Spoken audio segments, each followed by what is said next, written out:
Oh, this is where we do bladder check? What? Yeah, bladder check. I could probably, do that whole scene from memory. So, right.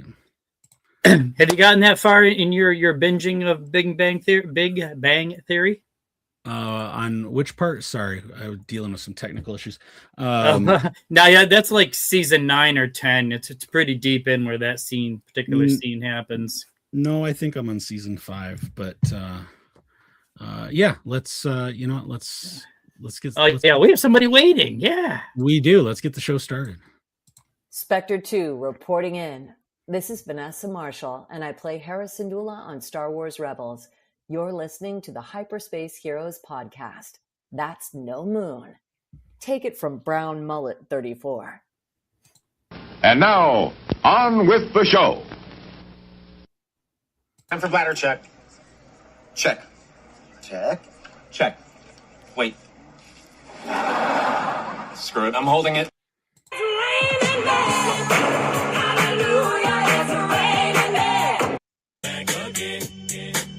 Brown Squadron.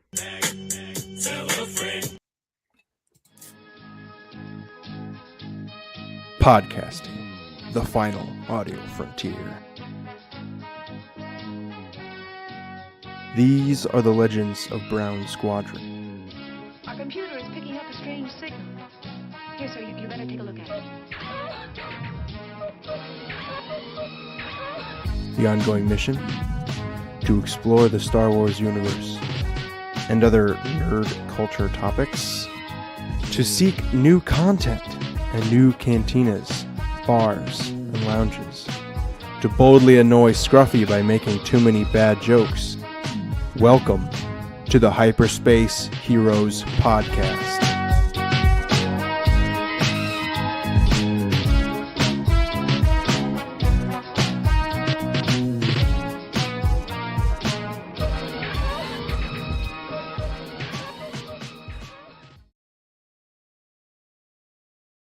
And welcome to Hyperspace Heroes. This is Brown Leader signing in. All wing report in.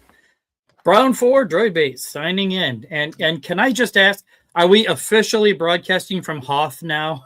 Yeah, I know, right? Oh, that winter storm was horrible. Oh, man. Horrible. For those of you that live in the Midwest, you know what we're talking about. Today is our first thaw day, which was really nice. We actually had clean roads today. But yeah, a couple feet of snow and just over the course of the weekend. Totally crazy. Pretty vicious. I had to bring the Tauntauns in. So right on.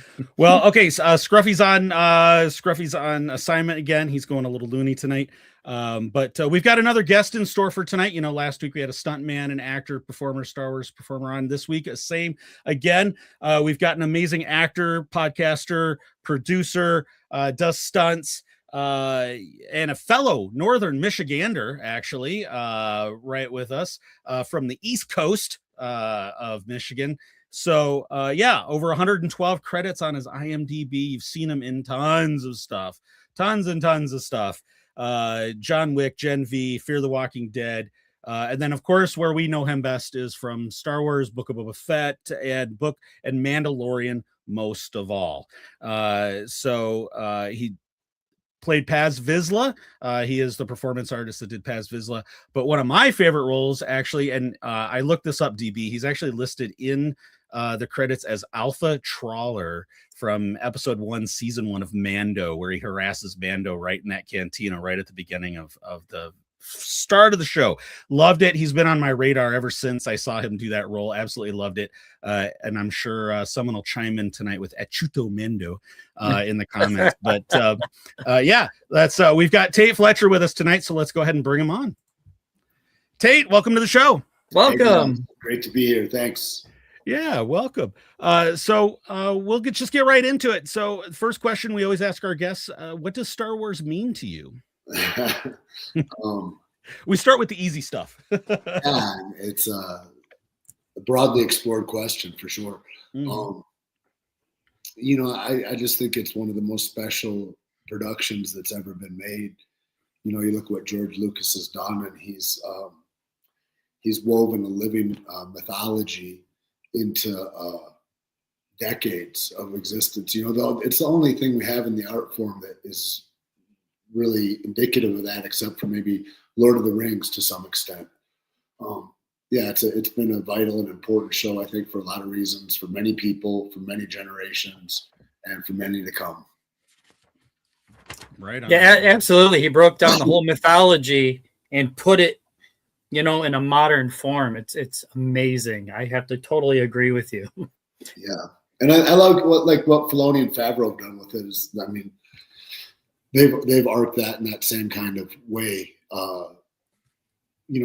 With ancient truths and coming into modern times, and it's been fantastic. Yeah, they're the best torchbearers for the whole thing, I think. They are. Yeah. So second question, follow up, really. Do you remember your first Star Wars experience? Yeah. Yeah, I was in Petoskey, Michigan, outside a theater there, and yes, little kid. I just remember waiting outside the brick wall of the building for everybody to go in, and then I remember Hyperspace, and I was like, it was the first time we'd ever seen anything like that, ever. The kind of work that they did, the artistry that all the people that were the artists that were on that show did to make that, even looked at today, it's like you can't say that AI does that better or something like that. There's not any technology that is at hand today that doesn't pale in comparison to what the actual artists did back then. Yeah, those practical effects are amazing. Yeah. Yeah, still hold up to this day. And the amount of work that went into creating all that. And it's just, and you touched on it, kind of telling the old tales and, modern day mythology, kind of, so to speak. So you've had a long career so far in acting and performance and stunts. And so kind of wanted to take a little step back and talk about, we're in northern Michigan ourselves. We're over on the West Coast. We're in the Traverse City area, so just south of Petoskey there. Yeah. And how did Tait Fletcher get from Alpena, Michigan to becoming a performer, on the screen? I left Michigan for New Mexico when I was maybe 21 years old, I guess, something like that. And I've been in Santa Fe since then. And then in like 2000, right around 2000, I got an opportunity to do and it was a good time. It was fun. It was like a hoot, made some money, whatever. Got a SAG card, but I didn't really know what any of that meant. It didn't really seem plausible that would be a career choice, really. And I'd also I'd started doing a lot of competition fights at that time, and I'd kind of fallen in love with that. So I was running down that road. And after the film was finished, it was a Master P film called Lockdown. And after that was finished, the guy that was running the film, Keith Willard, he says, "You ought to come out. I've got a guest house. You could come stay in LA. There's a bunch of work." And I thought, man, that's ridiculous. I'm just a kid from Michigan. I'm not going to end up in film. But thanks a lot, And that was it. And I didn't see him again until 2010. After all the fight career is over with, and I'm back. I started running after films, I guess, in like 2010. I started looking into 2009, and I met a guy named Darren Prescott who put me on a little film with Simon Pegg. It's about an alien crossing the desert in a motorhome. I forget the name of it right now, but anyway. I did that, and then I just started chasing. I thought, well, maybe this would be a good thing to do. I was doing bodyguard work up until then. I was running a gym. I had a coffee business. I just started doing a lot of different things when I exited fighting and looking for the next thing that was going to turn me on. And when I got into film work, I just thought, God, this is dope. And then, so anyway, a couple years later, I ended up on a film set in Boston on The Equalizer, and Keith Willard's running that show. And he doesn't know what he meant to me as the first guy that I ever met in the business, but we've been friends since then. And yeah, it's what a trip. It's been a wild ride. It's amazing how you remember those first connections. For sure. And it's like people said, "Oh, how did you get in Star Wars?" It's like that's not a thing. That's not like something they're like, I'm going to course my life to be. it was another audition. Another audition came in, and I did the best I could on it. And it was for that Alpha Trawler character. And they liked it. And then I got a call a few days later. They said, Favreau loved your audition. I'm like, John Favreau saw my audition? Crazy.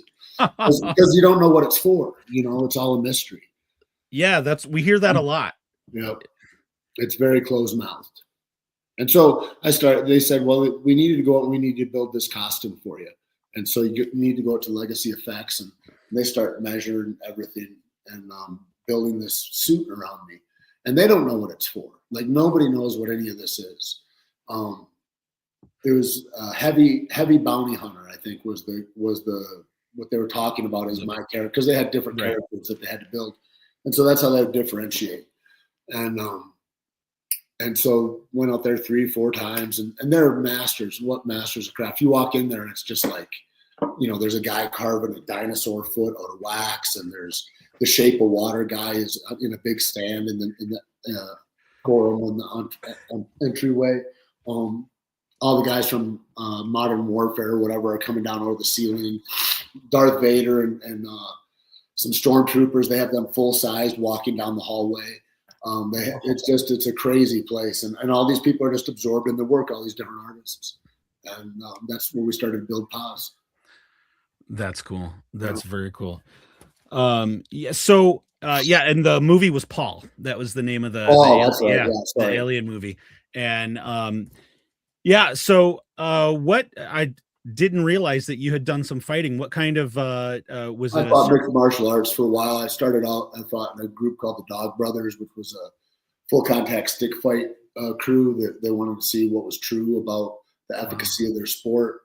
So they took all the armor off and would just fight with sticks, equinoxes on the summer and winter solstice. Okay. Yeah. All right. That's crazy. And so that's what got me into it. And then I got into grappling from there. And then that turned into like, it all kind of was like who are you under these conditions kind of thing. And I was just, I was a young man, and I was kind of growing myself into like, what would you like to be? And I just remember reading a quote that Aristotle had written. And he was talking about what kind of citizen is it that can't take care of himself, that doesn't know his body, that doesn't know the mastery that's within that. And I started kind of taking that credo as a personal insult at first, and I thought I need to find out more about these things. I don't want to be a common man. I saw men all over that I wasn't impressed with, and then there's extra bravado and there's all the stuff that goes into it versus a guy that found out, that walked a path and that understood things in a deeper way and had a sense of honor. So I started looking towards that, and that's what brought me into fighting. Oh, that's very cool. Wow.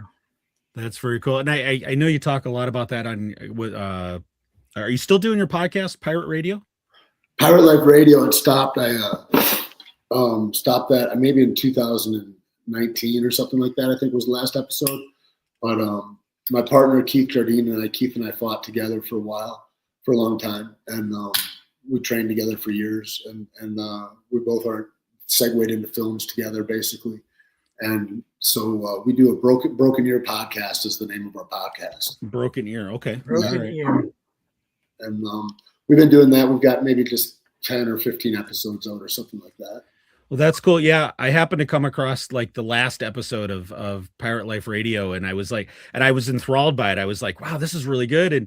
And I'm listening. And then I looked at the date and I was like, 2019. Oh man. So in 2019, I was on a movie called Free Guy.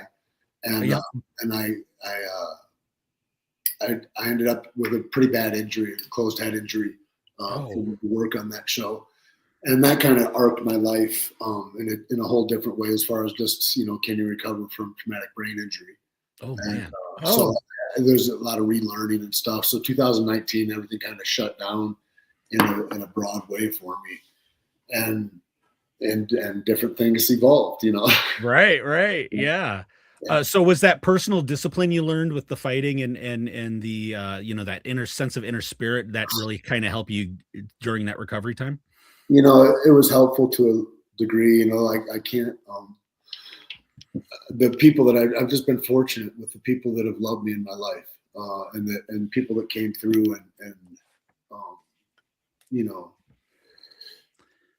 Yeah, I mean, from the guys in the Navy SEAL teams came to my aid. There's fight guys. I mean, we have a long history, and so there's like this jiu-jitsu mafia where some of my friends owned a hospital. They'd segued out of fights into that, and they were doing stem cells. And we got Fred Walker at Brain Treatment Center of America, I think.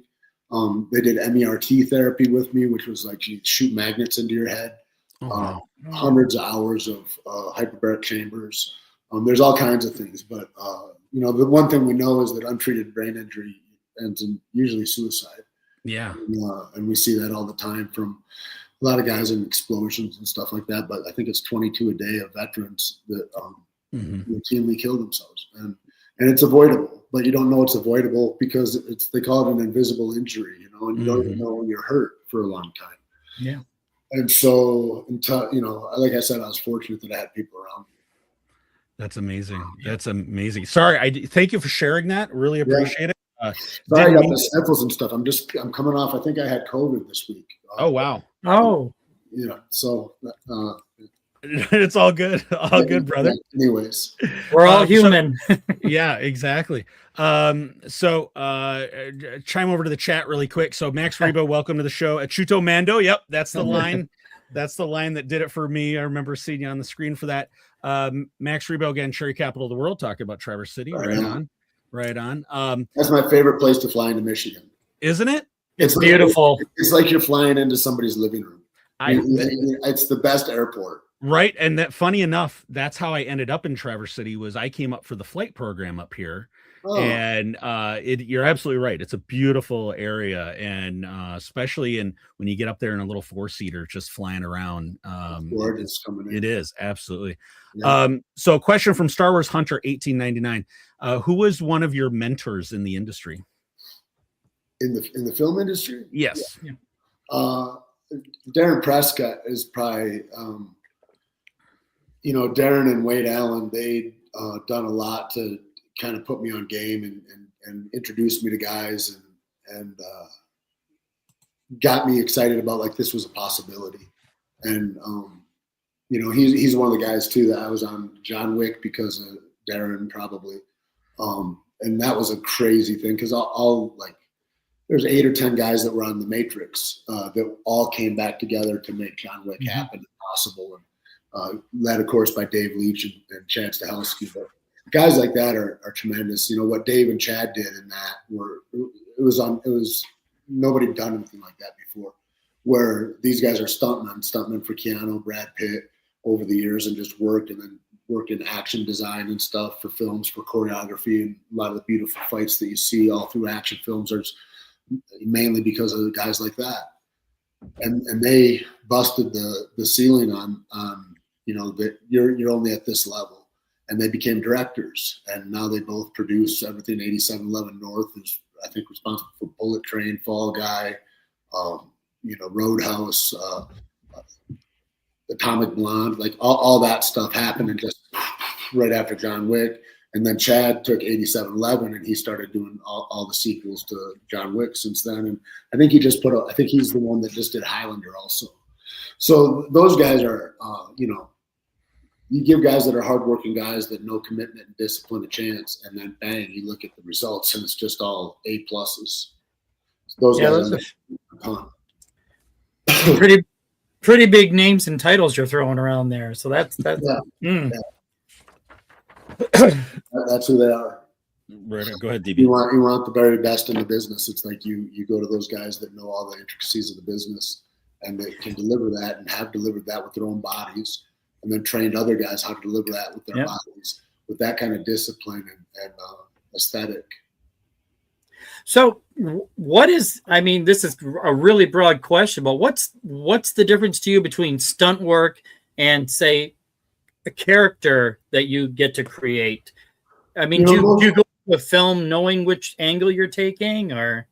Well, for sure. I get hired for specific things, and I don't. Stunt. People always ask, "Who's your agent?" or whatever. Well, stuntmen are my agent. Stuntmen, stunt coordinators, guys like Chad, Dave, Darren. Those guys. They need a guy that needs to be a character, and he needs to be able to act, and he needs to be able to move well. And then there's, a small number of us that fit that bill if you're, 6'4", 250 pounds. And so then you get a call, and then that's like an acting job. I mean, it's like, I just had a great acting role in Gen V, and it was a blast, but that came from John Koyama, who I thought you were speaking about earlier. Oh, yeah. And he runs all the stuff on Gen V and the boys and all that kind of stuff. And that's where that comes from. And then they push me into casting, and then casting takes a look at me, and then the directors and producers, and then either I get hired or don't based on that. But the differences are, there's all sorts of different stuntmen. You know what I mean? There's guys that just drive. There's guys that are high fall guys. There's guys that are all around, good everywhere. But most of them I didn't fit into because of my size. And if you even put us all in balaclavas and we're all a tactical team or something like that, it's like, and then there's the gorilla and there's everybody else that's 5'10", right? And so it just, I don't hide well. I've got friends of mine. One of my heroes, Freddie Heiss, he was in a great, I think the greatest Western ever, The Long Riders. And he doubled Carradine in that.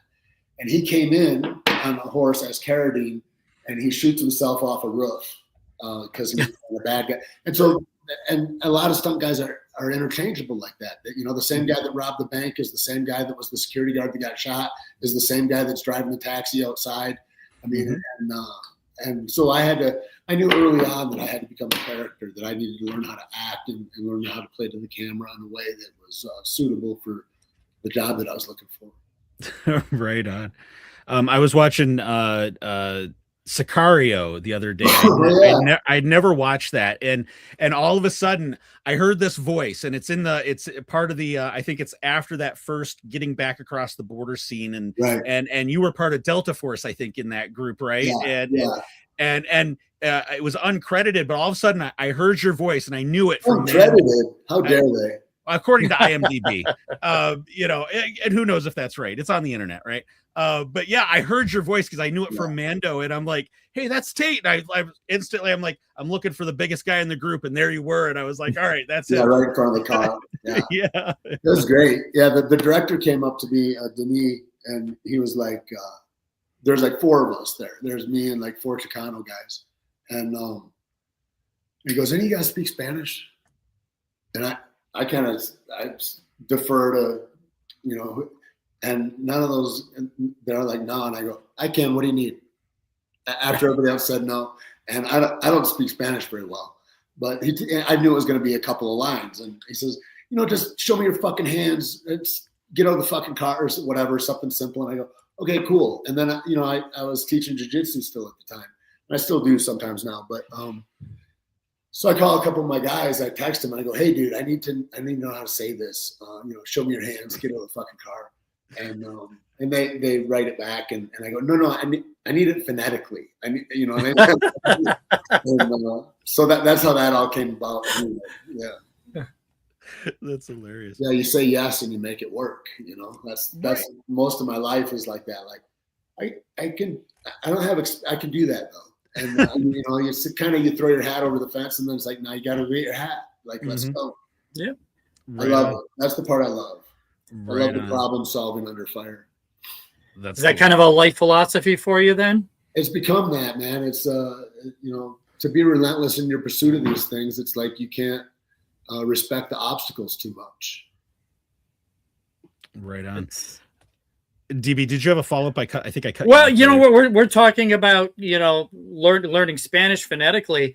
I mean, I don't think anybody on earth is actually fluent in Huttese. Did you have to work with anybody on that? Cool. That was one of my. They go, yeah. They send me an email. There's a linguist from Lucas's camp that's going to hit you up and talk about this. He's developed this elfin language. And I go, dope, because I did the audition, of course, in English, and then I start and the Huttese, it just came to me. It was great. It was so cool. So cool to work with that guy. Then he was on set also to coach me, and Filoni and Dave. It was really tremendous. That was a great day. Yeah, I was going to ask if you acted on set in English and then ADR'd in the Huttese later. You actually did it on set, the Huttese. Yeah. Nice. Yeah, for such an ADR heavy show, that was all authentic. That's very cool. Yeah, no, like I said, you stood right out at that scene. That was the first scene that you'd done with Star Wars before you started Paz Vizla. Yeah, it was, and then we did Paz down the road. Right on.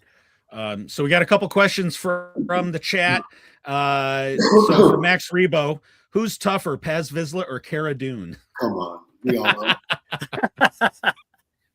Nobody can mess with Cara. Right. I love Gina Carano so much. She was a teammate of mine and at Jackson's MMA.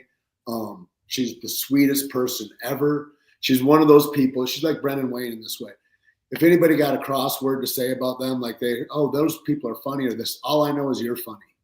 That they have such a deportment of authenticity and kindness that it's just like anybody that would say anything sour is just like, you're goofy, man. Mm-hmm.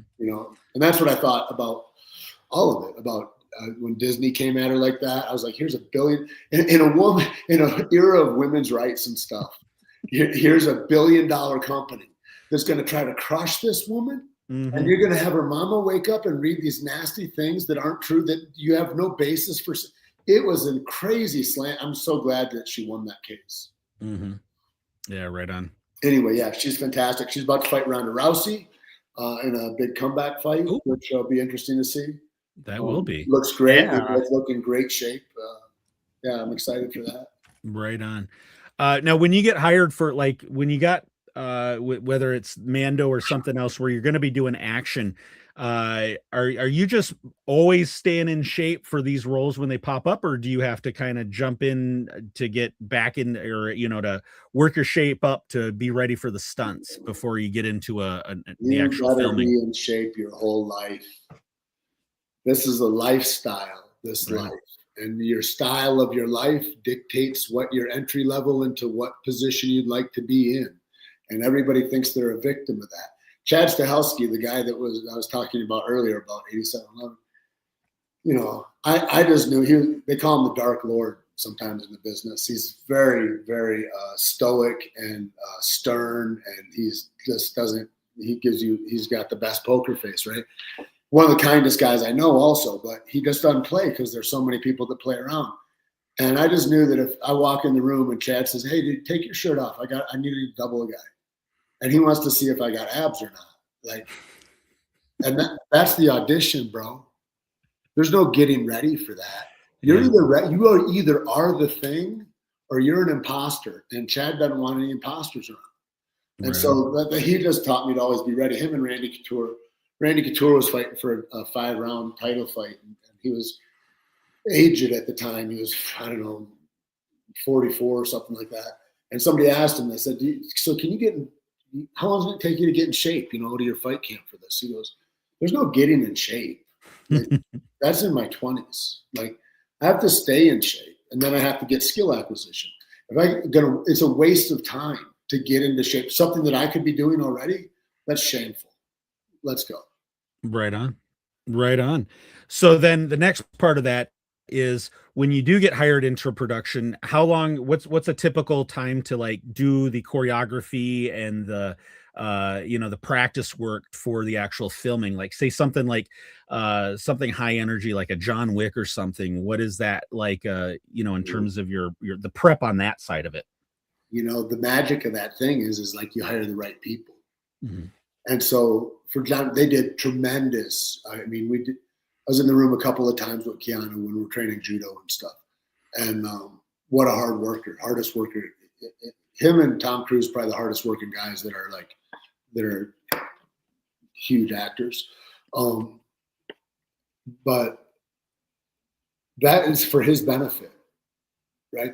And that's for other guys that are going to move with him, that are going to throw, that are going to, so we can feel your dance style, Mm-hmm.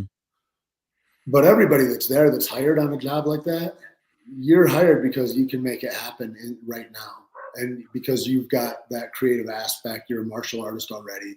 You're already, efficient at gun use, and you all of that stuff. And so how do you bring it all together? And there's a core team of guys that puts all those beats together. But then if you're invited to the party, it's just, you're already expected to be able to perform that. For stuff that is like big, to where you need like cranes to come in and wires to pull, like stuff like that. You know, sometimes there's a couple days of rehearsal. Like on The Last Stand, I was on, I jump off a roof, like a second story roof, onto a school bus that's driving by, but I have to jump off blind, right? Because you can't see over the edge. You can't see where the bus is. So a guy's calling me, and we've timed my footsteps and all that. And so I'm trying to keep a uniform speed for the whole thing. Because otherwise you hit the cement, you don't hit the bus, right? Or you run into the side of the bus or whatever. And so that was, maybe we did 2 days, I think, of prep work for that, which is pretty considerable. And then the director wanted a different thing on the day, and that happens too. But then when you change something like that, usually somebody gets hurt. And so the work, the prep work is done to keep all the performers safe. Yeah.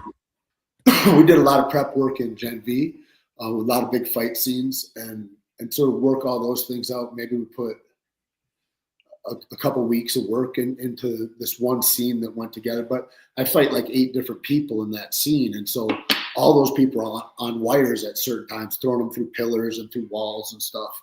And so we had to set all that stuff up individually so that we could put it together. But it just really depends on what the look of the film is, you know. There's stuff where you walk out, low budget films are like, yeah, you're gonna go ahead, you're gonna, you know, ride this bicycle in between these 2 cars, and you're gonna get hit by a car, and then it's like, and there's just like, you can do that, right? And there's not a stunt guy out there that'll say no, and so you're just making it happen, you know, and so it just really depends on the show, but we really appreciate the shows that put the care and concern in to the performer's health, you know. So by saying that, then obviously there is different levels of safety measures in terms of production. Sure. Yeah. I mean, you know, it's the one job, unless you're on a show with Alec Baldwin, that stunt people die, and then if Alec Baldwin's there, maybe a director does or something. But you know, it's routinely happened. Guys are damaged a lot, and there's not any recourse to their health. You know, they forgot to hook him up on a great big film, and they said, "You ready? Yeah, you're ready. Everybody's solid. Everybody go." And he does a swan dive off of a building into the cement 30 feet, and paralyzed and fucked up. Didn't come. He was in a coma for 4 months or something. You know, and nobody knows his name, right? It's like, and they just walk over that, and there is no, you know. I think most famously, the famous guy that is the fellow that was in, with the wands, the Harry Potter. Yeah, his guy. And he's in a wheelchair today. They just did a documentary on him, right? And he's got a great attitude, a great outlook, but like, it's serious, you know. You want to be careful. I was always careful. I was like, because there's guys I wouldn't work for, you know. I'm not in the stunt business really anymore. I mean, guys call me for some stuff here and there that is like, but like, I'm not gonna, you know. When I was on Mando, and I got called to double a guy. I was going to T-bone a truck into a parked car. And I thought, right on, because it's fun to wreck a car. You know, that's fun, you know, I mean, that's like, yes. And it's like all the fun stuff you want to do as a kid that you're like, I'm paid to do this. I'm paid to dress up as a professional, like crazy. Yeah. And I go, yeah. And I was in recovery from this brain injury. And I talked to Jardine, and he was like, what do you owe to your mind? He goes, that's a concussion tape. Like, because I mean, you get damaged like that. It's like, if I would do fight reactions, like I got punched, like that spinning in my head would damage my brain again. Like, it's like, and so you know, we know how to throw ourselves at the wall, but now we're learning how to heal a little better. And there's a lot of guys that are like me that are throwing it downstream and going, here's how to take care of ourselves in a better way, and you know, all that. Yeah. Have you seen, so since you've been in the industry for a few decades, have you seen that improve in terms of the attitude overall in productions? And Depends, like I said, it depends on the production. Dudes are hungry, they want to get their film made, and the best thing you can do is have the right people in place, and the right people are going to tell you no sometimes. There's not the money to do this or whatever. There's not the time, because can you spend time? Can I take your cast away and we can spend time working this out so it's safe for a day and a half? We just don't have that kind of time. And so on lower budget shows that, like, that's the biggest obstacle you're up against. But on the lower budget shows that, like, I've done a couple of shorts and little things with friends of mine that they put together, and it's like you've got fucking experts that are there doing it. They're like, all right, and they know how to make it safe in real time, and so you do, and so it all can happen, But yeah, there's the thing is there's a lot of people, strange as this might say, but like Steven Seagal is a great one who thinks like stuntmen are like expendable. Like it's just like, you hurt one, give me another one, and he likes to hurt people. And so there's people that are like that are out there. There's producers that are like, oh, that was no big deal. One of my favorite coordinators is Jeff Dashnaw, and he's got a bunch of sons. JJ is the guy that was running Mando and Boba Fett and all that. He's got it, and they're cowboys, and they were on Godless, I think it was, and they were balking. They're like, you're gonna, because every time you do a stunt, it's like you get a stunt adjustment, and so they'll give you extra money, hundreds of dollars or thousands, depending on what the stunt is. And and every time you do that, every time you get shot off that moving train, that's going to be another $800 if we have to reshoot that every time for every guy, right? Or whatever. And they just make that clear to the director, and the director's like, I don't know if that's worth it. I see these guys fall off horses all the time and whatever. And he goes, okay, cool. And he gets the whole crew, everybody, caterers, grips, everybody. Come, line up, watch this, be on this line. All right, Bussy, take that horse down there. I want you to come in. I want you to drop right here. And so he comes in a dead run, and he mimics getting shot off the horse, and people see what that is, and they're like, oh, okay, yeah, no problem. Here's the money, right? It's like, this is what you're asking. You're asking a guy to maybe break his neck, break his back, like. And so these are people that are trained in a way that they can stay safe, but that doesn't mean that that's free. You know what I mean? Yeah. No, amazing.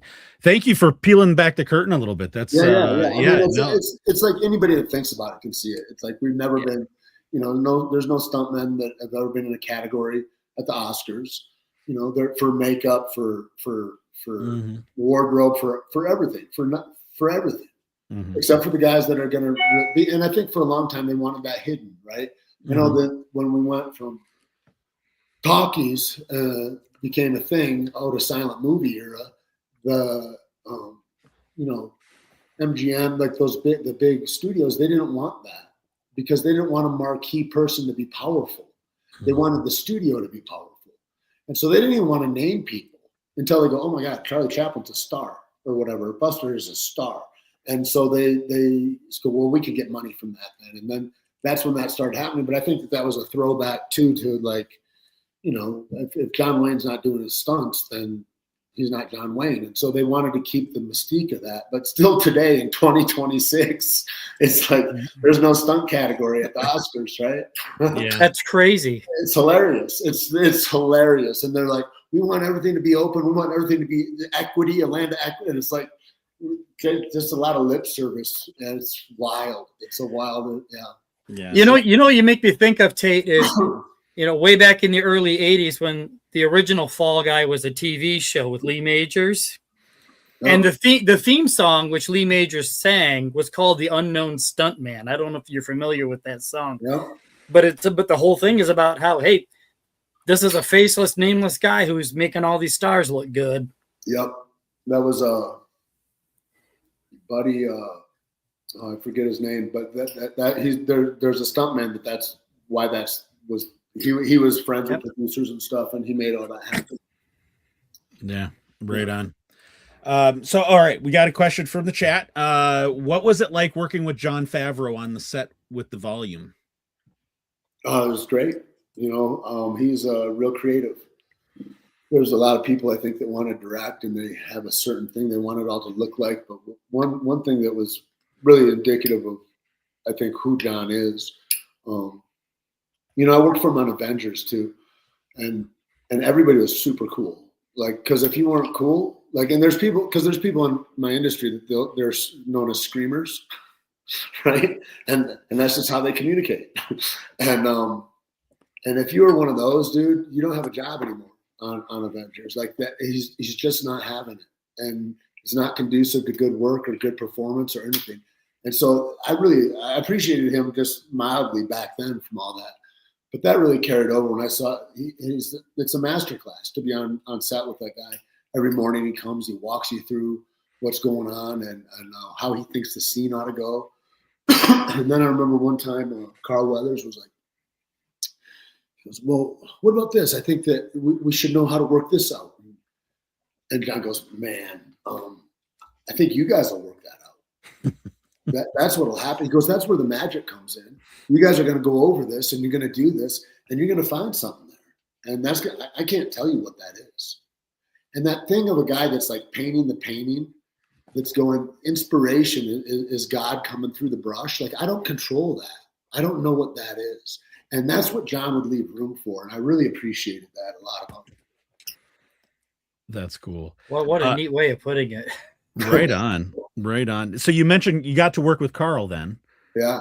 That was one of the first cool things when I got on the set and I came in, because you're like, how big is this shit? What is this? Or, like, is this really, you try to not make anything a big deal, because it's like, but I walk down the hallway and I look and I go, Tait Fletcher on my door right on. And then I look at Carl Weathers and I was like, Apollo Creed is next to me. It's cool, man. He's a G. That guy, I appreciate him a ton. And I only wish we could have worked together more. Last time I saw him was like 2 months before I got the news, and me and Emily Swallow were at a San Antonio or some Texas Comic-Con, and Carl was there, and we started talking a lot, and it was a great panel, that show with him. And he's just a remarkable man that was really going places. But as far as inspiration, somebody asked me about inspiration in film or who mentors were. It's like, I'm an athlete that became an actor, right? And that's exactly what Carl's road was, right? To this athlete, this behemoth, this specimen that walked through, and they go, oh, look, he can talk too, or whatever. It's like all the things that you have to prove yourself to people, like that you're literate, even just to be a large-sized athletic person is crazy. And he became a producer, a creator. I really admire him a bunch. And he was a guy that's for sure, just as much as Denzel is. He's a trailblazer. He's a guy that cut a path for guys there was no path for before. And there's guys like that don't ever talk about it, that nobody says anything about it, that they are 100% that thing. Right on. Yeah, he's one that I'm sad we'll never have the opportunity to talk to like this, because he was amazing. Yeah, pretty amazing. Pretty amazing. And he directed some great episodes. Yeah, I mean, it was like those are his episodes were some of my favorite ones in Mando. I mean, it was just the way he could tell a story was impressive. Yeah, great guy. So another question about Paz. How did you feel about Paz Vizla's arc and final moments? Spot on. What else are you gonna do? Somebody asked me that, a little kid asked me at a Comic-Con, and they said, I just wish he'd have lived. I said, do you think it was more important what he left you with that he didn't? Mm-hmm. And it's like that. And I think that's a huge, I really love it. John told me the first day on set, he goes, hey, so this is how this goes for you, and I go, right on, and then I forget about it because it's filled with so much stuff the next months are, and then we got there, and it was a heavy day. It was crazy. It was really, but it was beautiful. And I thought when I saw the exposition of it later, the way they film it, the way I remember the red boots coming into the scene and the music. Mm-hmm. I thought it was really well done. It was exquisite. It was my favorite death ever in film. And, right on. And with experience about dying in film. There's so much emotion to that death. Yeah. Because here's a random question. How many times have you been killed on screen? I don't, you guys told me how many movies I was in earlier today when you were in prison. I don't know any of that. I don't see a lot of it. I don't know. Right. I see some hype reels and I'm like, man, he's this great guy and he keeps getting killed by all these other people. But at least Paz has this meaningful death, it was great, man. It was tremendous. And funny enough, we had Paul Darnell on last week. Oh, really? I was wondering. You mentioned you had. Yeah, great, man. Wow, he's one of my favorite humans. Yeah, and he was a good man. Yeah, and he was one of those Praetorian guards that struck you down in that episode. That's right. That's right. Yep. Yeah. So, question from the audience: Who you got, Carano or Rousey? I'll say this is that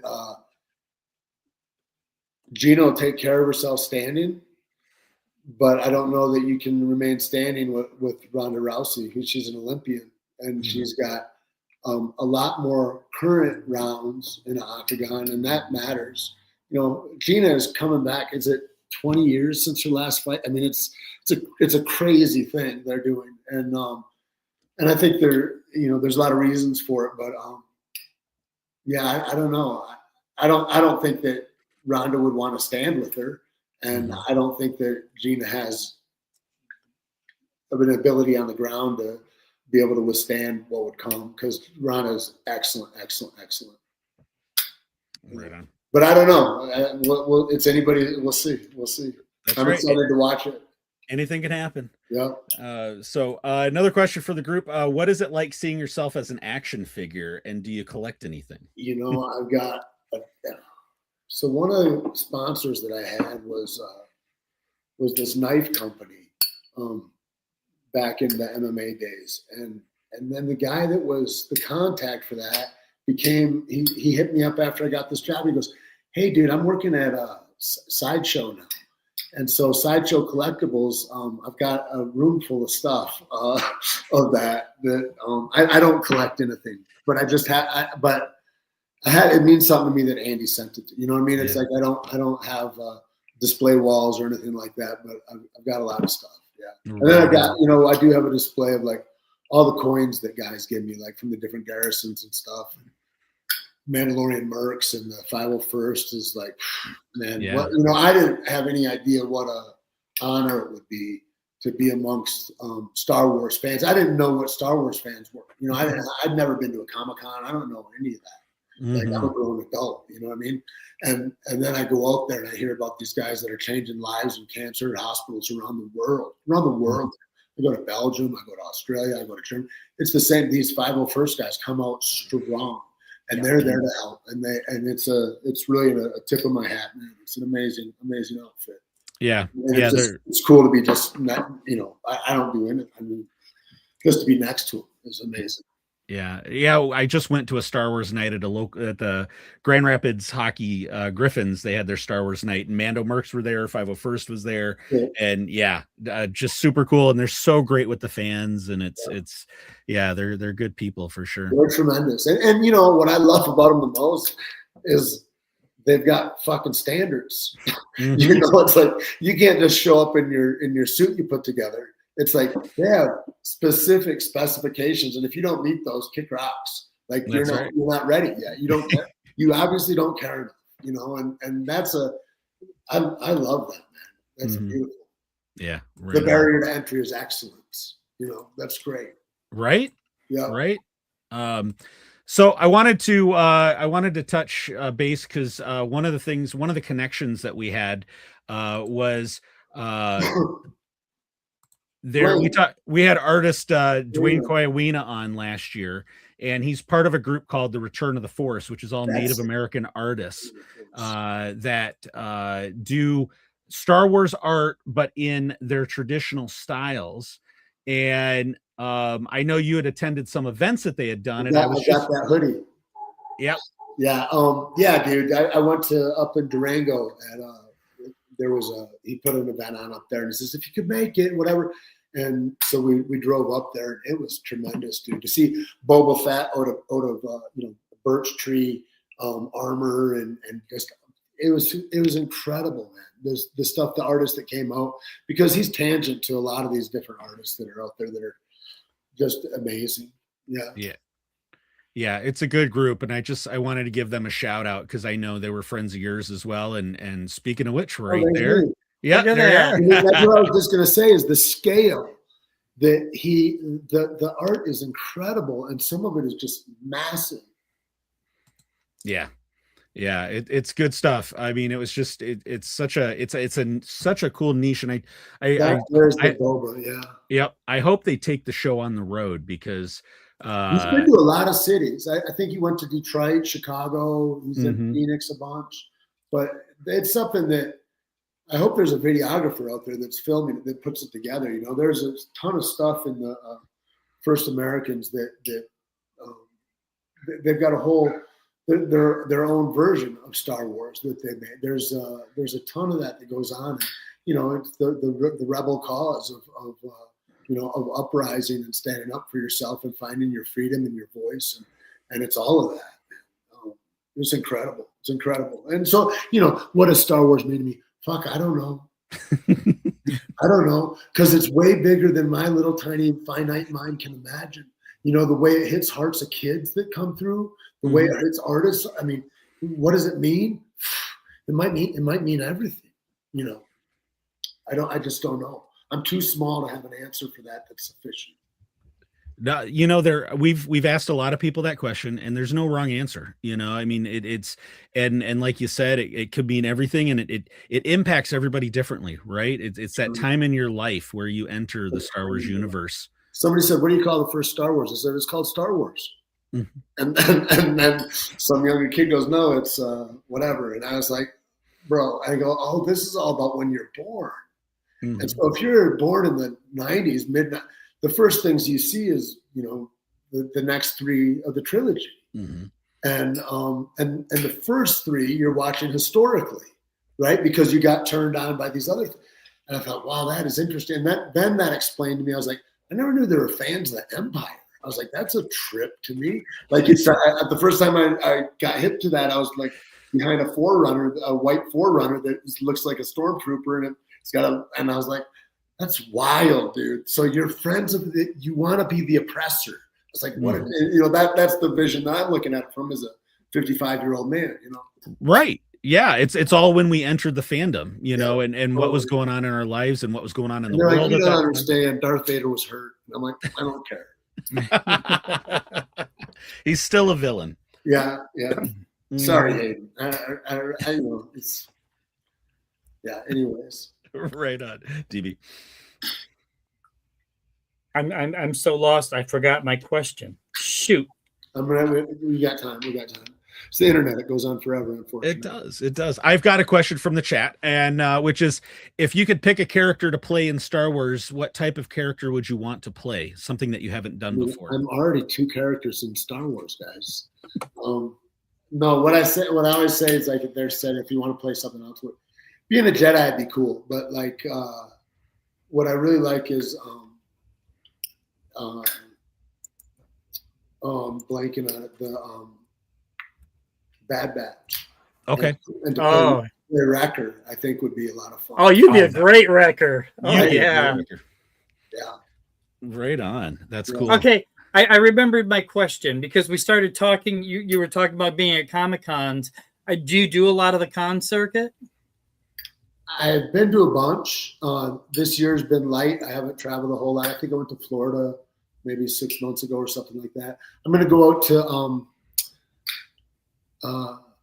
my friends in Dallas throw one. Got it. They're going to kill me for forgetting. It's the COVID, you guys. It's the COVID. I hear you. Plus, we're all guys in our 50s. We get it. Rebel Scum. Yes. Yep. So the Rebel Scum guys are having me out for the 3rd year.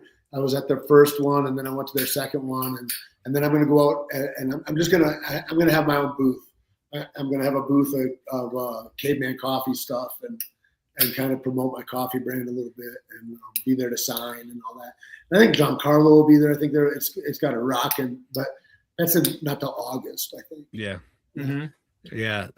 There's so yeah, I wanted to ask you, so how did you get into doing coffee of all things?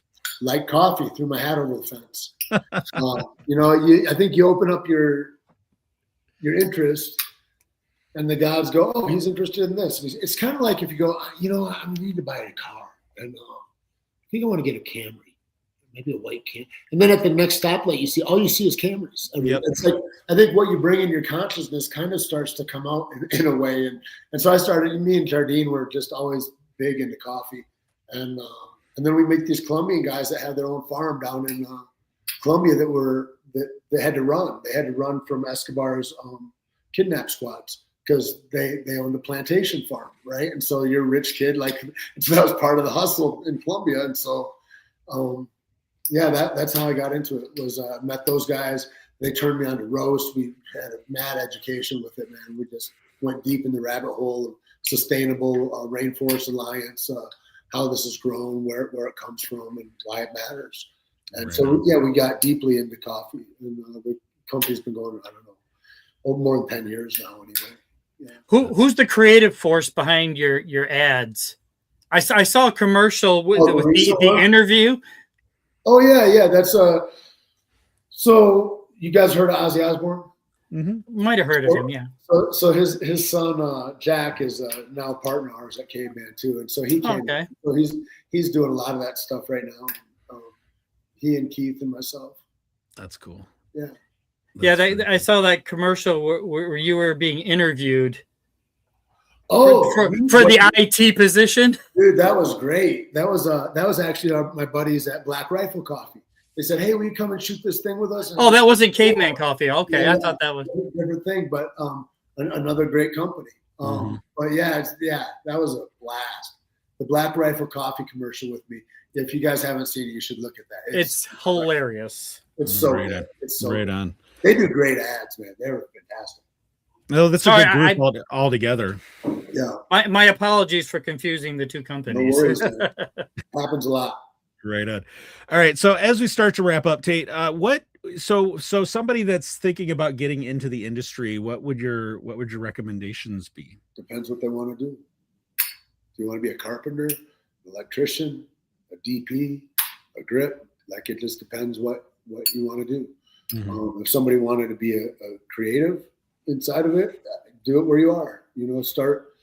Everybody has obstacles, and to the degree that you let your obstacles dictate you is your life.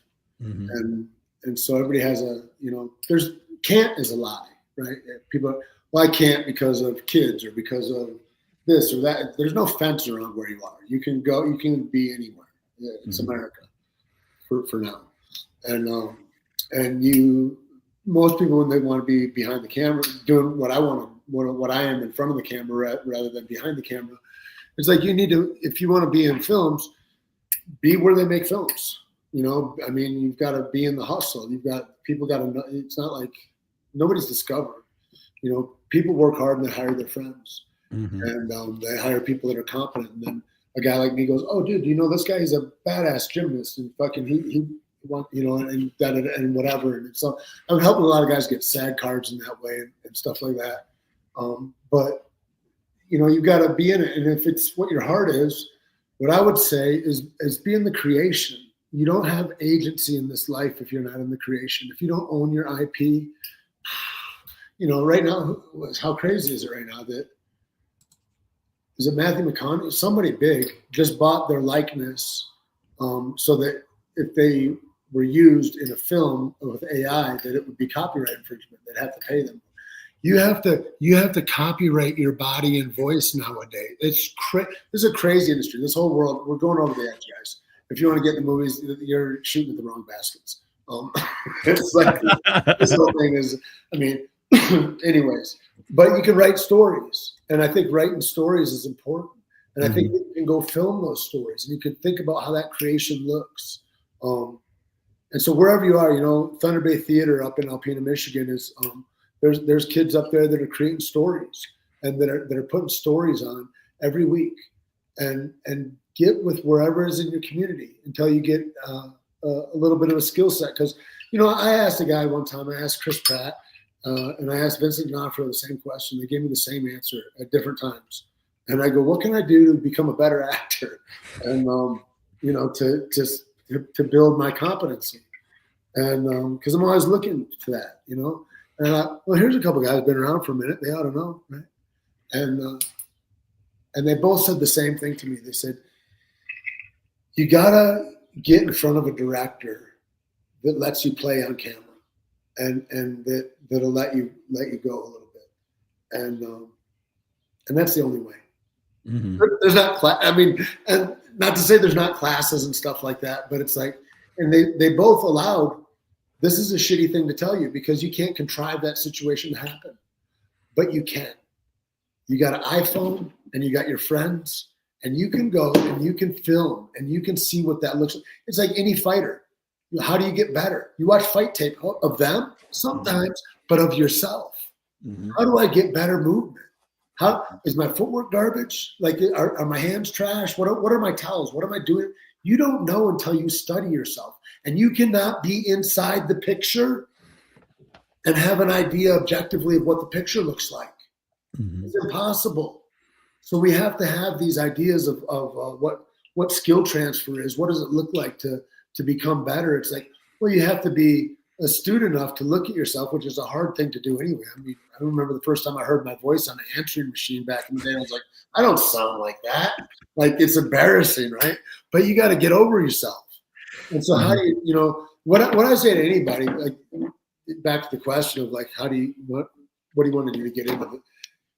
Regardless of what you want to get into, heal yourself. Look at yourself as you actually are, not as you think you are or you wish your friends knew you as. Mm-hmm. Become the person that you can be proud of, mm-hmm. that you can fall in love with your life, that you can mm-hmm. fall in love with yourself and develop yourself in that way. Otherwise, you just get older and you become a fraud and you become a thing that you wish you'd have been something else, or I wish I'd have tried harder at this or that. And none of that stuff has to happen. And the only thing stopping anybody from doing that is fear. Fear of like, I'm scared to read a poem in front of people in a bar. I won't go to an open mic. What? Why? Well, because I'm afraid of the eyes on me. Mm-hmm. And that becomes a crippling factor of my whole life. I won't show up for anything. And so learn how to be embarrassed. And then know that that's not you. Mm-hmm. Right? It's a deeper thing than anybody thinks about. It's not like, where do I go apply for a fucking job? No, how do I own myself as a human? Mm-hmm. And how do I honor that and know that that's not static? Mm-hmm. And so who I'm to be tomorrow is not what I am sitting here to, like, all those things, those become the questions. It doesn't matter what you do. There's 1,000 paths to the mountaintop, Right on. But you got to pay attention and be aware of the one you're on right now. And so where are my feet at and how am I now? Yeah. I think that's the big thing. Wow. No, that's great. And I don't know how we can end it on a better note than that. No, that's amazing.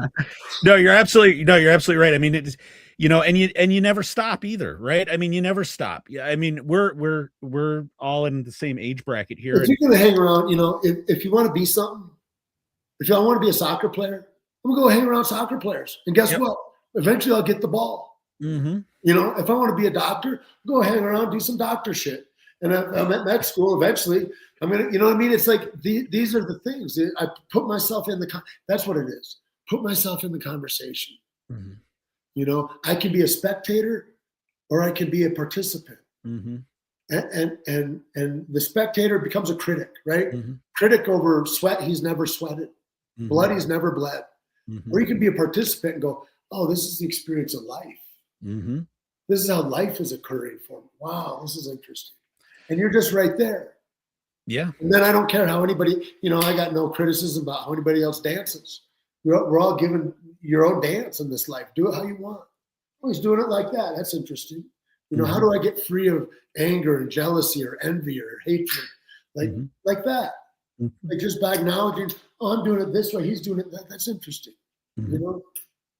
Yeah, that's how we brought this podcast to bear. I mean, it was, we had never done anything in media, and we're just normal guys working our lives, and we were like, you know what? Let's just try it and let's just do it. Right. And the early episodes were crap, and they were cringe, and but here we are 165 episodes later. That's why I say just to do it. Because how awkward is it, especially how awkward is it, your first guests or something, or think of it and go, I'm being viewed right now. That camera's looking at me, and so you're not free to be you. Yeah. So how in this artificial expression over my computer can I get free? And that's why I ask guys that I work with a lot. I go, would you like to be just you regardless of who else is in the room? Or are you a different guy depending on who's in the room? Right. Right. And all that stuff is like, this is shit I never thought about before. But it's an interesting thing of regardless of how I'm viewed, if somebody's there, if somebody's not, I'm going to be Tait. And I demand it. You got to demand it because people will try to pull you off your square all over the place. Yeah. You got to demand it. You got to learn how to. Yeah. And I kind of realized that about myself a little bit after I've been doing this show for a while. And I'm like, and we're just goofy. We have fun. And I realized that I wasn't really doing enough of that in my real life. And, and so I'm a different person now. That's awesome. We've been doing this for 4 years now. And I talk to people now and I'm close, my wife reminds me who I am, but as only she can. As only she can. Yeah. But no, I'm having so much more fun and I don't care, and we make our mistakes and we have our gaffes and we have our, but if we had never taken part of it. Right, exactly. And I've embraced it. Loose, Right. We've totally embraced it, and we tell people and they're like, oh, you got a podcast. Yeah, it's a Star Wars podcast. And sometimes we get those looks, but I don't care anymore, you know? And it's like, because for me, this is what it's at. Talking to you right now.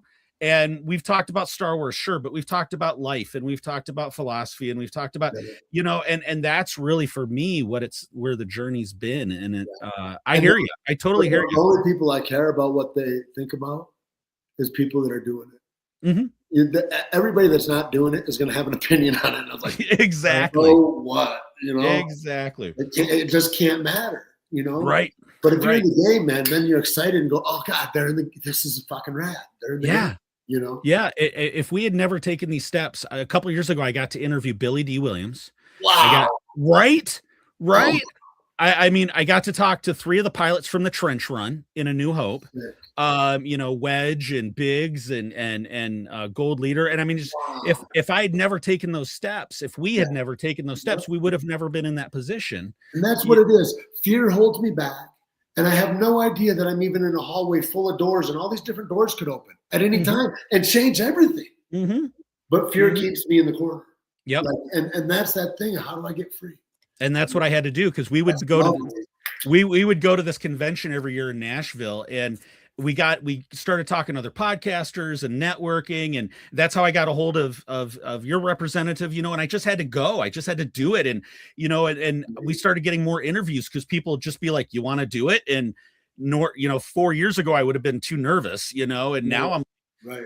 I may not know half the questions until I'm halfway through the interview, but and that's what a conversation is. Exactly. Right? It's like, am I able to be present in the conversation and let it unfold? Or do I have an agenda that I have to stick to? Like, shit, that's corny, man. I don't like, we'll get to the questions, but it's like the connection is where it's at, Right on. Right on. Yeah, right on. Really have that. That's beautiful, man. Thank you for sharing. Yeah, no, thank you for sharing your story and kind of getting that out of us. I appreciate it, man. This has by far been the most philosophical show we've ever done. No, and it's absolutely amazing because we live in such a negative society. You've got such a great outlook on life. You got to be relentless against the bastards. Yes. Yeah. Somebody said you're so kind and everything. I said it took a lot of violence to get this gracious. Well, and I think that goes back to the kind of one of the basic tenets of life is, to grow, you have to go through the tough times. You have to do the hard work. You have to do the effort to really find out what you're capable of. That's the thing is like, then you've got actual experience, right? Mm-hmm. I often tell the story about when I was a kid and I remember reading Meditations by Marcus Aurelius and I'm 12 or 13 years old. And I go, God, that's my guy. That's right. And that's a lot different story when I read it as a 35 or a 40-year-old man with some shoe leather behind me. You know what I mean? Or I'm like, oh, I can mark this up against my own experiences, of which I'd had none at the time. It just seemed like a good idea. Right. And I love that about being older. I appreciate it so much to be 55 years old and be in this space and to have that and to go, oh, and I filled my life with some stuff where that's actual. There's something valuable that I can share with somebody. You know, it's huge, man. Yeah. Yeah. I read a Stoic passage every day. Is that right? Yep. I do through what is it? Ryan Holiday's 365 Days of Stoicism. And just to remind myself of what's real, you know. And that's the thing is what, like you're saying, there's so much negativity and stuff out there. It's like, you know, am I responsible unto myself? And if that's true, then what I lazily take in as I scroll or something, I'm responsible. And that the idiot doesn't know that affects him. But what I input is affecting me. And so to be proactive in the mornings, I do a very similar thing and practices in the morning because it's armament for my day. You know? And then the silliness of the stuff that people are commenting on, I'm like, that's outside of the realm. I need to take care of my garden right here. This is the only thing I need to be healthy. And are people more afraid of me or do they feel comforted by me? If I'm in the room, are they like, what is your utility to your community? And that becomes the thing, not like all these things that I can't turn the dial on. Yeah, I'd like the world to be different in 1,000 ways. Can't do anything about it. That's the last thought I have about it. Because to live in the could, the should, the would, all that shit, that's to live in a non-reality. Yeah. And I live in the great reality of right now. And that's a beautiful presence, you know. It is. Absolutely. But I got to guard it like you know, it's the same thing. Yeah. Oh yeah. You can't control anything but yourself. And sometimes not even that, but you know, but no, that's Tait. Thank you so much. This has been absolutely wonderful. Before we let you go, we wanted to so all of our guests on the show become honorary members of Brown Squadron. So with that, you get a flight designation and you get a call sign. So you're going to go on the books as Brown 88. And then for call sign, usually we always do Star Wars based. And we save the named characters for the actors that play them.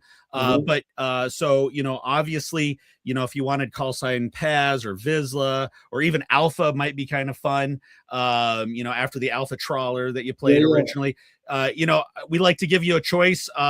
Or if there's some other Star Wars name you'd like, you know, like we had Paul Sun-Hyung Lee. He ended up going with, you know, he plays Carson Teva. He's so funny. He went with whiskers, you know, right. We had Vanessa Marshall, who does the voice of Hera. She went with mullet, you know, and so it doesn't have to be, but yeah. What would you like for your call sign to be? God, what do you guys think? I don't know. I'm kind of partial to Alpha just because that's, you know, the Alpha so Trawler. Unique. Yeah. That's pretty unique. Yeah. And it kind of fits your character too, in a way, you know, I'll leave it to you. Yeah. All right. Thank you, man. Yeah. Right on. So yeah. I got one more thing to say. Yeah. My friend John Heffron, he's a comedian, and I used to bodyguard Rogan back in the day. And so I tour all over the country with him. And John Heffron was a guy we met who was one of the last comics standing. And he's going to go to Alpena, Michigan and do a comedy show there. Let me get the date. But I just want to give him a shout out since we're in a Michigan podcast. You know what I mean? Yeah. Right, man. Yeah, Heffron lives down in he's outside of Jackson right now. Okay. Yeah, it's April 11th at the Apex Center. He'll be there. Nice. All right, you heard it here, folks. There's a picture of me and him way back when. Oh wow! Right on, brother. Right on, man. All right. Well, all right, guys. Well, thank you so much. It's been a pleasure, and stay warm out there. I know Alpena got smashed with another ice storm this year. Yep. This last week, right? Last week. It went across the whole northern part of the state. We got buried here over on the west side. Good Lord. Yeah, right on, man. Stay safe, stay warm. Yeah, you too, man. All right. Thank you, sir. Thank you. Bye-bye. Thanks. Bye-bye.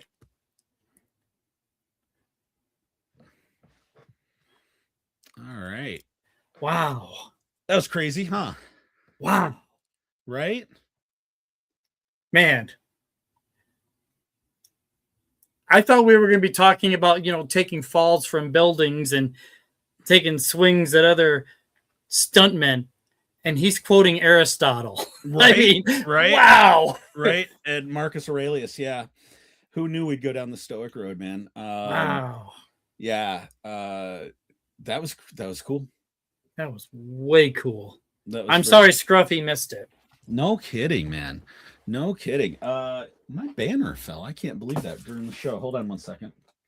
I'll sing and dance. How's that? I'll sing my theme song, but I don't know what key it's in, so you're all stuck with me. And hey, chat, thanks for throwing some good questions out there.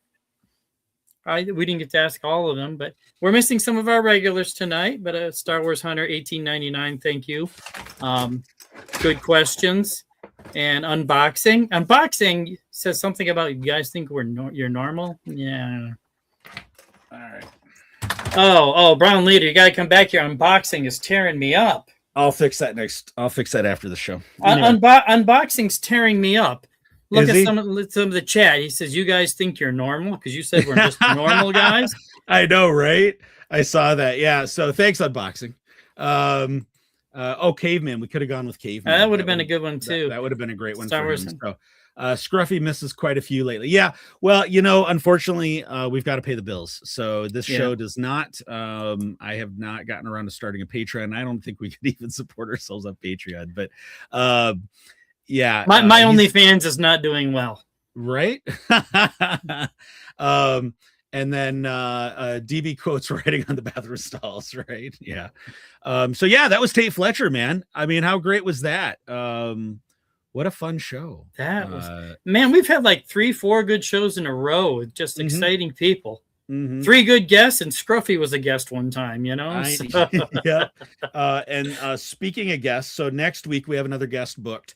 And I don't have the graphic loaded, but I'll show it here on the screen really quick. So Daniel Romero is going to be joining us next week. And as you can see by the thumbnail art, he has been a Mando on Mandalorian.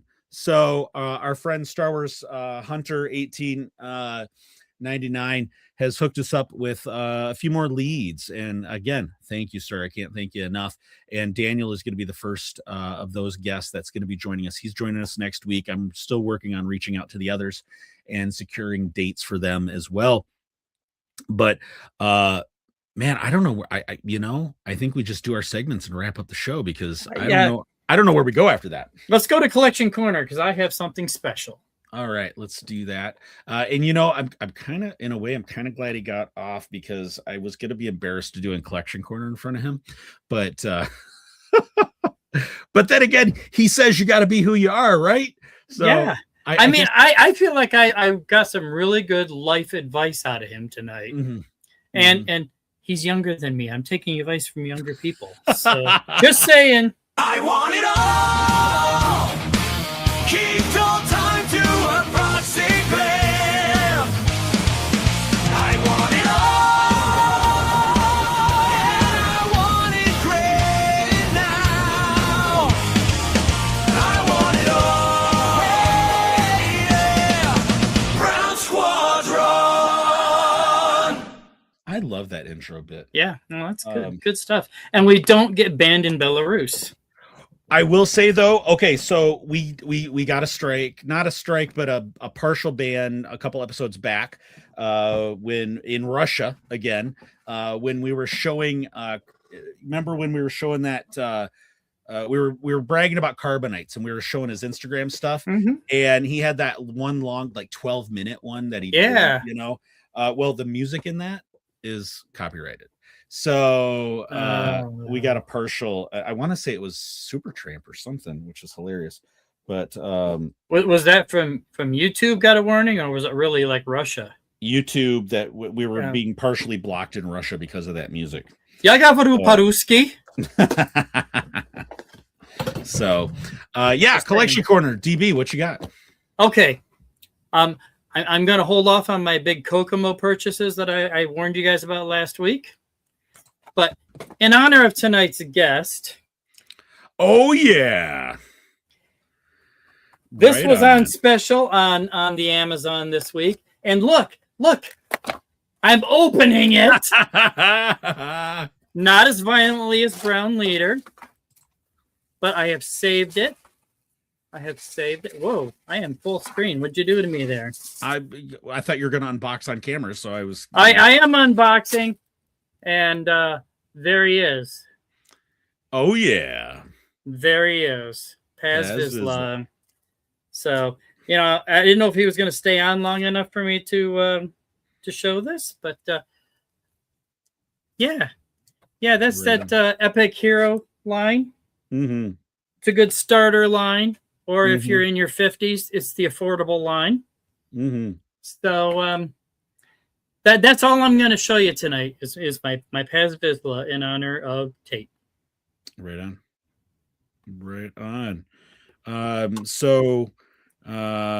Oh, he had messaged me like before the show. I didn't even know that. Who, Tait? Yeah, Tait did. Oh. Well, we're on first name basis now. Yeah. Anyway, yeah, right.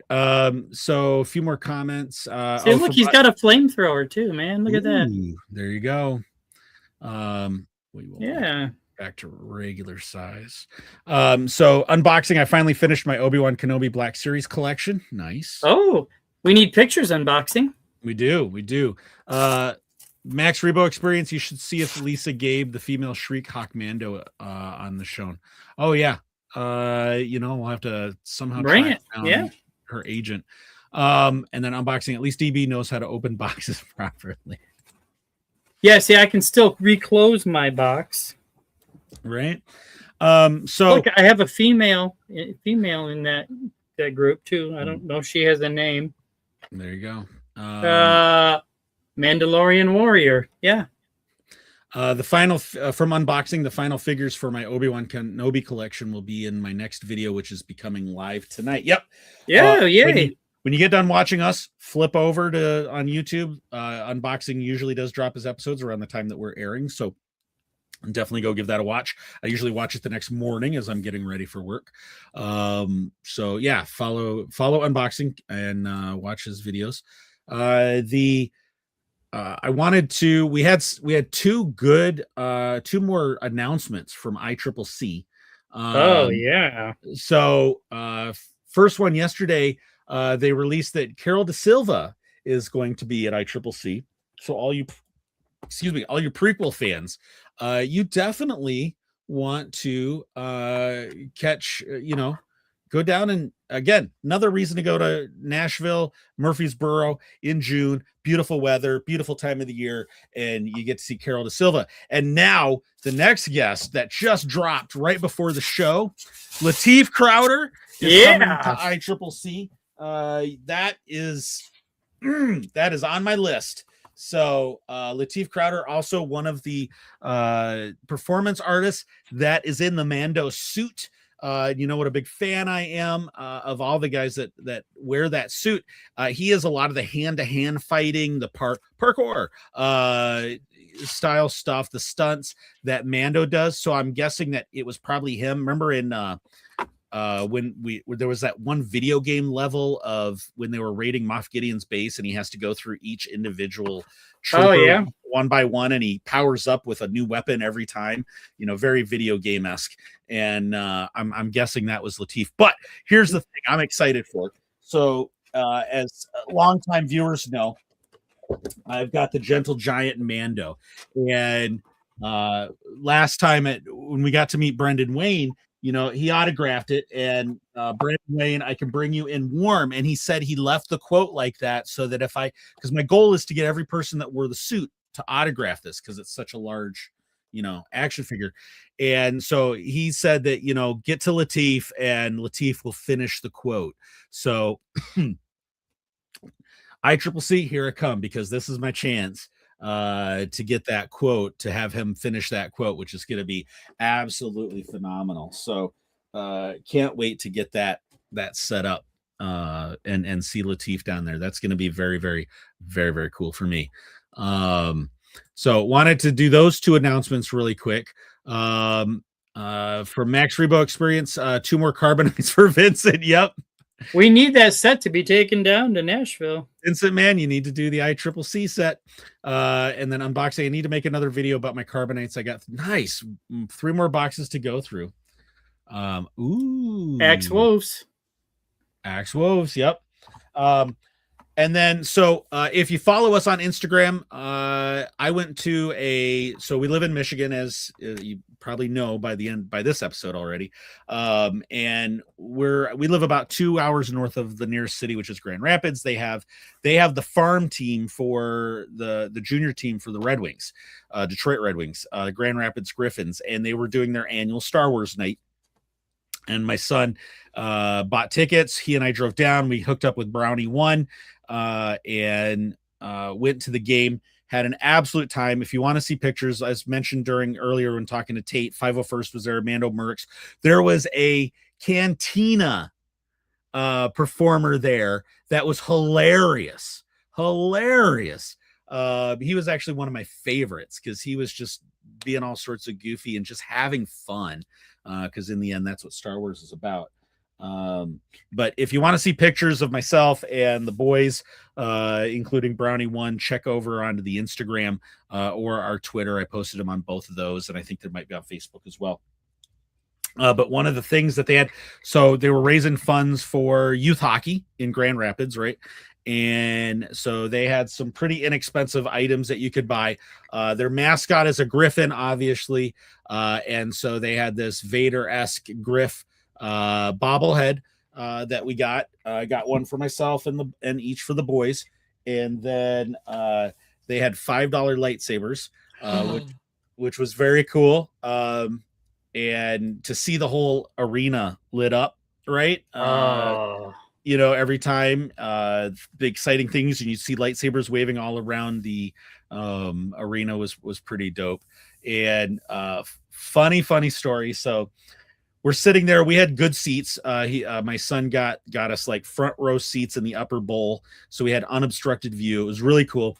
And my 2 youngest are 25 and 26. Okay, so they're not kids anymore. And of course, I got these for myself, and I got lightsabers for the boys. I got lightsabers for the bobbleheads, because that's what we do as dads, right? And regardless of them being in their 20s. And I had a moment during the first period where all of a sudden I felt like my boys were single digits again, and I was in my late 20s, early 30s, and I had about a 30-second wave of emotion because I look over, they're sitting next to each other, and all of a sudden, one of them, they're like, "Dad, my lightsaber's broken." Before the end of the first period. And I was like, I had that dad feeling for like 30 seconds of like, really first period, couldn't make it through the first. I didn't say anything, but it was just, I was reveling in the fact that they could create that emotion in me again. Here they are, 25 and 26. And brothers will be brothers, and just hilarious. I mean, what do you expect out of a $5 lightsaber? But still, and then did you buy him another one? No, he did go during intermission. He went on his own to see if he could get another one, but they had sold out of them all. I mean, $5 a lightsaber. How are you not going to sell out of them? You let him go on. You didn't even have the buddy system where they had to hold hands, No. Well, they did, but it was pretty crowded before the game. We were like, we had to keep track of each other, but it was pretty cool. There was some cool Mandos there, but no, anyway, we drove back up. He and I we left Brownie One back in Grand Rapids when we left for the night, because that's where he lives. And we headed back up to Traverse, and we got home. I dropped him off at his apartment, and I handed him his broken lightsaber and said, "You're going to take this home, son, and you're going to have to live with this." And so it was, we had a great time. We had a great time. So Grand Rapids Griffin Star Wars nights, go to your local sports teams and participate in their Star Wars nights. It's always a lot of fun. We'll talk about that next week, because our local minor league baseball team is having a Star Wars night, and there's a contest going on with it. Let's save that for next week. Right on. So the only other thing I have for Collection Corner is, and as those that watch the show know, if we're not paying full price if we don't have to, right? And I am not the biggest action figure guy. I mean, I've got a few. I was into Funko for a while. I've kind of slowed down on that.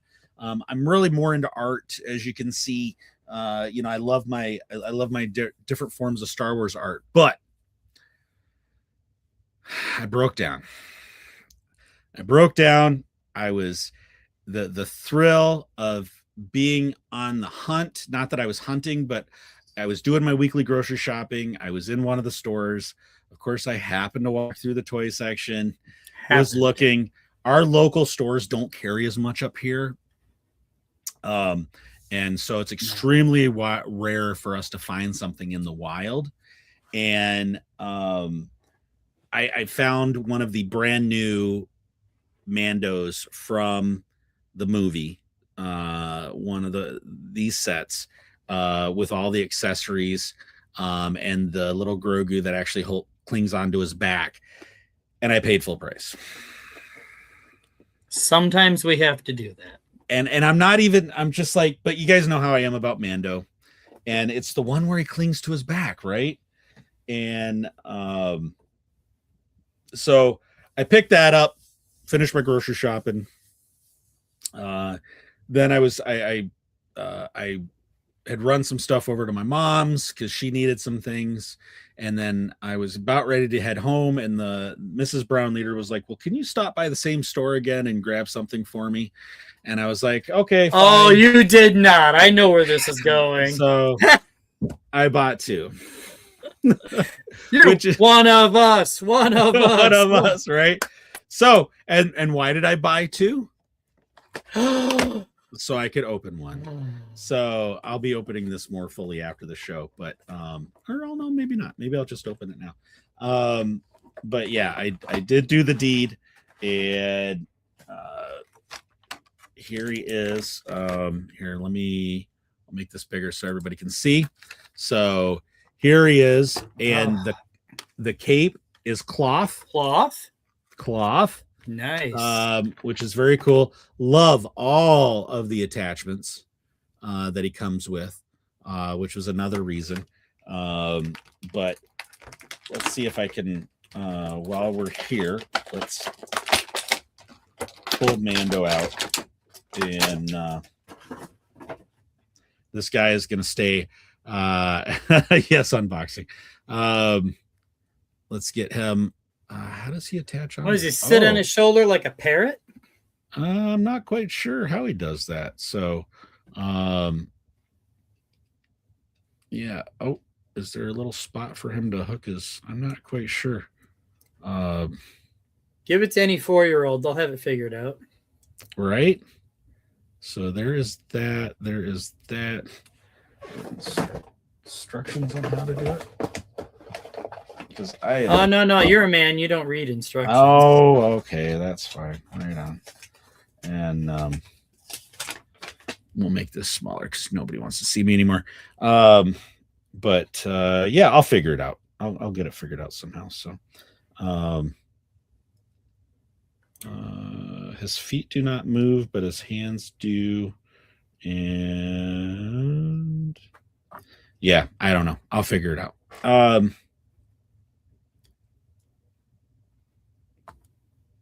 That's really dumb. I'm turning into Kukla or Scruffy right now because now all I'm doing is watching. So, but yeah, anyway, I'll get him set up. Maybe I'll do a picture after I get him set up and everything. So, but yeah, that's unboxing. At least you opened the box nicely this time, right? And then you like Mando or something, maybe just a little bit. So do we have any pictures from any of our friends out there? Nope. No pictures this week. Remember, folks, if you want to, we're more than happy if you want to send your pictures in every week and let us see what you got going on in terms of your collections. We are more than happy to take a look. Hey, can I use the Force and try to figure out what Scruffy got this week? Yeah, absolutely. Hang on. Comic books. Dun, Oh. dun. A whole stack of comic books he couldn't afford, and that he won't have a chance to read for at least 6 months. He did message me, and he did say he found the Boba Fett. What was it? Red and black, black and red, white and red, something issue number 4 for me. So, Oh, good. he comes with a spare hand. What? Yep, comes with a spare hand. Sure that's not Luke Skywalker's? It could be very well. But put that back in there so I don't lose it right this second. But man, that is gonna bug me now. Until I get him on there. Okay, actually he just fell over the side and I can't reach him. So all right, so that is collection corner. Let's see, we'll do this. I want it all. Hey, yeah. I want it all. I want it all. Hey, yeah. I want it all. And I want it mint now. Right on. All right. Well, that leaves one segment of the show to go, and we can get up and get out of here. So, Do you really feel the need to torture me when Scruffy's not here? yes, I do. You know what? Wait a minute. Star Trek. Okay. And you know what? We are 1 hour and 37 minutes into this. We have not mentioned Katie Sackhoff. And No, I know Tate's been on Katie's podcast. Oh, Man, did we miss a golden opportunity there. we did. Absolutely. She was on something recently, and somebody had some sort of social media post about it, and I did post on there. I said, yeah, and I bet you she mentioned Scruffy during the episode as well. So I got that in for our buddies. So yeah, so let's do this final segment and we'll get out of here. I think we've lost everybody by now. So yeah. Dad joke of the week. Time to annoy Scruffy and DB. Dad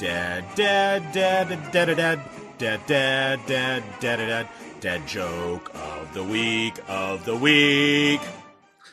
All right, Star Wars dad jokes of Dad Joke of the Week, courtesy of Kelly Knox's Star Wars Dad Jokes. We're not that far away from Volume 2, so we better get cracking through this book. Star Wars Dad Joke of the Week. Did you know barbers are excellent at pod racing? It's because they know all the shortcuts.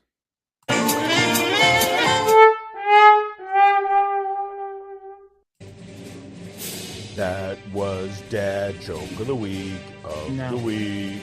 Now don't you feel absolutely complete? All right. Thank you, Kelly. Appreciate it as usual. So, yeah, that's been the show. We hope you enjoyed it.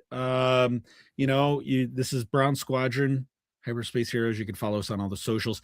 We did have some technical difficulties tonight. We did not broadcast on Facebook. Normally we're on Facebook, X, and YouTube. I'll have to get that figured out for next week's episode. Again, next week we have Daniel Romero coming on the show. And another somebody else that has been on Mando. So cannot wait for that. We are in a hot run. I love this. We are. And we'll be getting more guests lined up. So yeah, stay tuned. Follow us on all the socials. Give us a follow so you can stay on track with everything that we're doing. You could also email us at brownsquadron@gmail.com. Send in your pictures. Best way to do that is via DM on any of the socials. DM me on your collection, pictures of your collections. Share those. We'd love to share those during Collection Corner. For all of our links, you can find us at beacons.ai/Brown Squadron. And yeah, that's, I think, pretty much the show tonight. We got one more question in there. Have you ever seen the top 10 innuendos from Star Wars? No, I don't know if I have. And that might be a whole topic of a show itself. I think it might be. So, all right. Yeah, DB, it's been fun tonight, sir. Tune in next week, like I said, 8:00 Thursdays. Also, we're going to stay on Thursdays. I know about a month and a half ago we talked about possibly changing nights. We're going to stay on Thursday nights. If you watch us on YouTube, click subscribe, hit that bell for notifications so you know when we're going live. But you already know when we're going live because we go live at Thursday nights at 8:00 Eastern. So smash that like button like Paz Vizla smashes everything. Yeah. Carbonites, where were you? Sir, come on.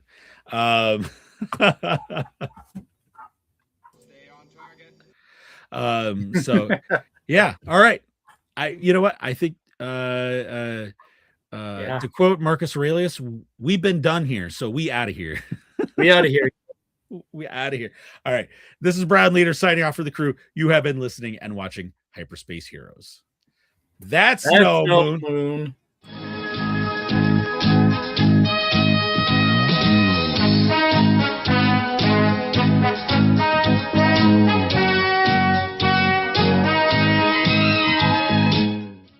Oh, yeah, that's the judge.